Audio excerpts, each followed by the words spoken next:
Hi folks, Pete here from Ashton's Cars. Today I'm showing you around a 04 plate Shogun. This is a 3.2 litre diesel model that we've just taken in part exchange. I'm going to just take you quickly through this particular car, also mention some of the things that you perhaps should be looking for if you're looking to buy one of these vehicles yourself. Now, I've previously ran a Shogun diesel very similar to this, and they are a really great car.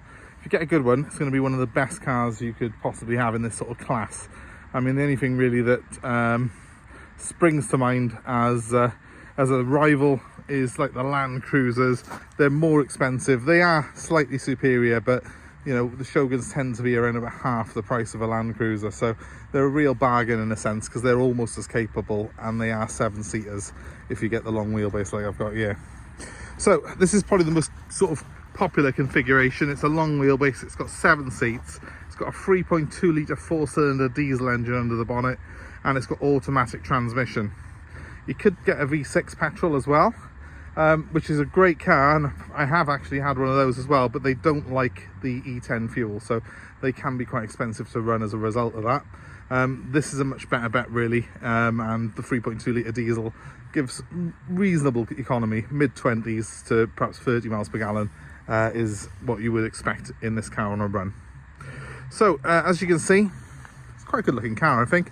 Still looks quite modern. I mean, it's nearly 20 years old now. It's 19 years old, this particular one, but the shape's aged quite well. It's a rugged looking car. It has got a traditional ladder chassis, and as a result, it's pretty capable off-road. It's got things like diff locks, selectable 4-wheel drive. Let's just turn the stereo off and show you a little bit more. So we've got a little lever here that selects the 4-wheel drive system. You can go from 2-wheel drive to 4-wheel drive at up to 60 miles per hour in this car. Then you've got diff locks and a low ratio gearbox for if things get really tough. You've got an automatic transmission, which is Tiptronic as well, and it's got a few luxury goodies in it like heated seats and this massive sunroof. This one's got a few extras though. It's also got a DVD player down there, and a CD system as well, which have been fitted by a previous owner. I haven't tested these out yet, but assuming they do work, it's quite a nice little thing to entertain the kids. In the back here, you've got screens built into the headrests. I've no reason to believe they don't work, but the car did come originally with seat covers on it. As a result of that, as you can see, seats are very, very good indeed in this car. Very little wear in them, especially considering the type of vehicle it is. It's been very well looked after and cared for. As I say, it is a 7-seater. The back seats are a small sort of token effect really, and they do fold into the floor, but if I pop the phone around there, you can hopefully see there are 2 seats. They do fold away and give you a massive boot space. Now, this particular area of the Shogun leads me on to one of the things you need to be looking for if you're buying one. This is where it rests, on these arches.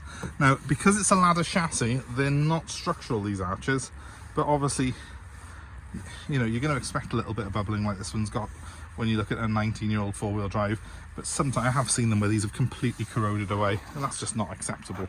So you need to be looking for something that's fairly solid there, that's not actually going to be sort of falling apart. So that's one of the areas of concern. The tailgates do corrode on these as well, and sure enough, we've got a little bit of a rust bubble by there on this particular one. We're going to sell this car literally as it is because it's a part exchange. It's going to be a cheap 4x4, so I'm not going to be tarting it up really and trying to make it look like something it isn't.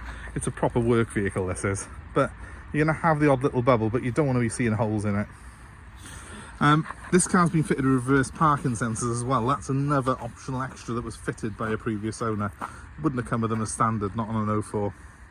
But it's very nice to have one of, you know, these sort of things fitted on this car, because it's a big old bus, and it does reassure you a little bit when you've got some sort of acoustic warning in there of what's behind you. Makes it a lot easier to park. As you can see though, despite my criticism of the rust spots, it's not in bad shape for what it is. It's 19 years old. There's a dent in this wing here. It'll probably pop out, that will actually, in a little bit of a touch up it'll look okay, but it sort of is what it is really at this age. I've just driven around about 80 miles in it. Drives beautifully, and sounds good, pulls through the gears well. I was doing motorway speeds with the cruise control on, and everything in the car was working as it should. And of course, these are Japanese. They are a generally quite reliable vehicle, but there is one Achilles heel on these cars, and that's what I need to tell you about. So if you're buying one, make sure that it starts properly, doesn't turn over 100 times before it starts.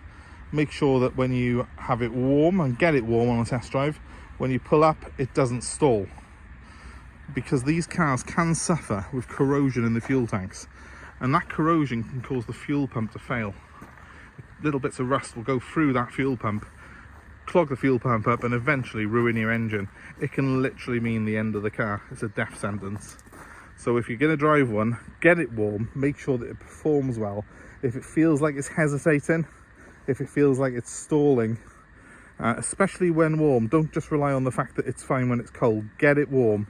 That is, just walk away from it if it's doing that, in actual fact. There are other things that can cause that issue if the EGRs are gone or something like that, but ultimately the most costly thing on this car is that fuel pump issue, and it means a whole new fuel tank, fuel pump, and often the engine as well.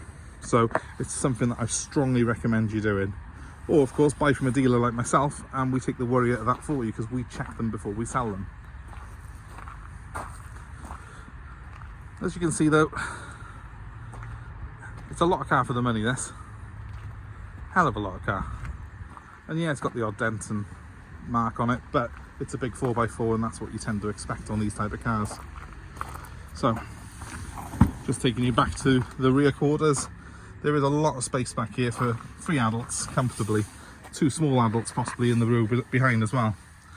You've got rear heating as well in this car. It's got separate controls further back, and also it's got climate controls up front as well. So that's quite a nice little feature on this car. If you've got kids in the back, they can be watching the DVD, they can have the cold air blowing so they don't get travel sick.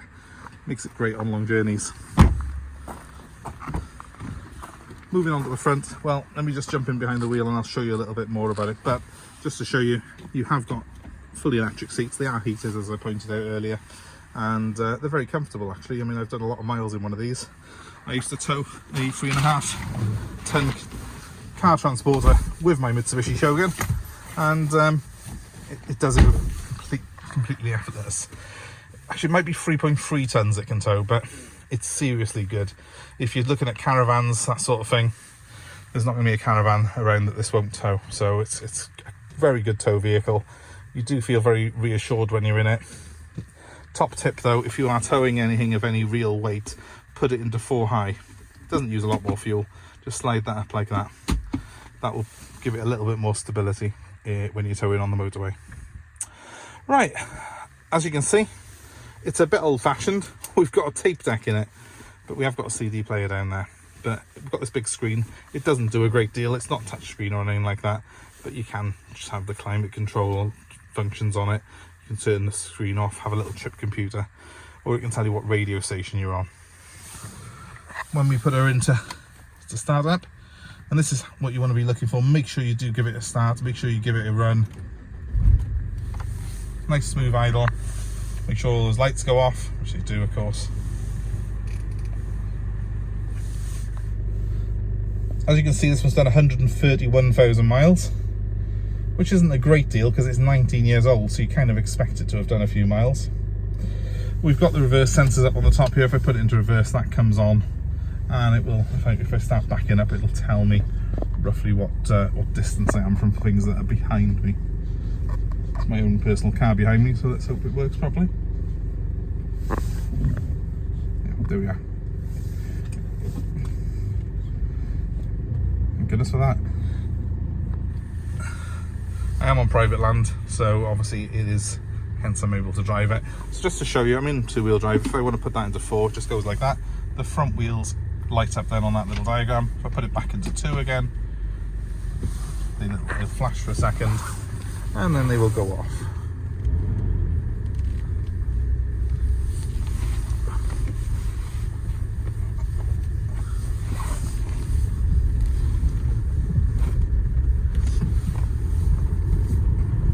And as you can see, they're now off. That means I'm back into 2-wheel drive mode.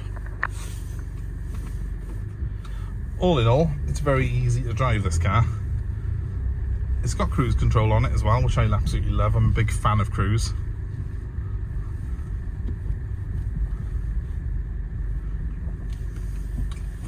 I'll just park it by there for a minute. And it's also got a parrot system on it, which you might see in the pictures, but it doesn't seem to be working, so I'll assume it's not. The lights are on, but nothing's happening. So let's assume it hasn't got a parrot system for a minute. Just best to be safe than sorry. Oh, I can control those rear heaters by here as well, so I can turn it off if I don't want my kids to be messing around with it. And my heated seats have got 2 modes, high and low, which is great. It's nice to have some bum warmers on leather seats, especially in the winter. Obviously, if you're looking for a vehicle that's going to tow, it's perfect. If you're looking for a vehicle that's going to be able to handle the worst a British winter can throw at it, then this is your car. And if you're looking for something that's just reliable and got 7 seats in it, again, they're perfect. I mean, I've really enjoyed owning Shoguns myself, and I wouldn't hesitate to recommend them, but just be aware of the possible faults that you can get if you're looking around the classifieds, and especially if you're looking privately, make sure that that fuel pump is not an issue on the car you're buying. It only perhaps affects 1 in 10, but if you end up that 1 in 10, it can be very, very costly indeed.